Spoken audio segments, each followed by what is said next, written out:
Hey, this is John Bourgeois, your Nashville, Tennessee real estate agent. We're here again in White House, Tennessee, in a beautiful community called The Reserve. And we're gonna be looking at a model home by David Weekley Homes. I'm really excited to share it with you. But if this is your first time to the channel, first off, let me just say welcome. Again, my name is John Bourgeois. I am your Nashville, Tennessee real estate agent. Really your resource for all things Nashville. So whether that be you're looking at a new home, resale home, you're looking to list, move, or even relocate, really want to be a resource for you and definitely want to make this an easier process on you as well.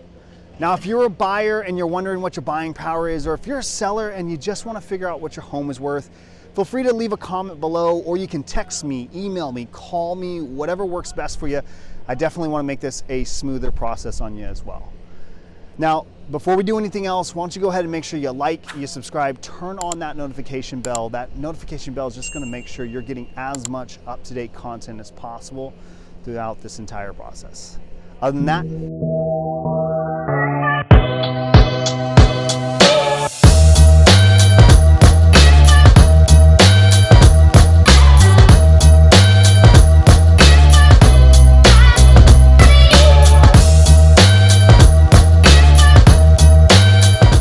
welcome to your new home. Now, today I mentioned that we're here today looking at the Edenbrook model, and that's by David Weekley Homes over here in the Reserve at Palmer's Crossing, and that's White House, Tennessee. And the model that we're going to be looking at has 4 beds. It's got 3.5 baths. Looking at 2,682 square feet, and you're looking at a 2-car garage.